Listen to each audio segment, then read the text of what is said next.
everybody, another one of our 347s. This happens to be a 425 model. This one just got done making about 438 horsepower. And I forgot the torque numbers. It's similar, yeah, similar. You'll watch the video and, you know, again, you'll verify. But again, just another example of what we do here.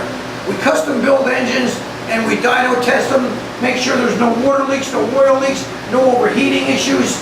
We have good air-fuel ratios, timing has been set, and again, when you get a motor like this, you know the product is 100%. We'll help you if you need help to get it in the car, but again, it makes things easy. You order it the way you need it. That's the way you do it.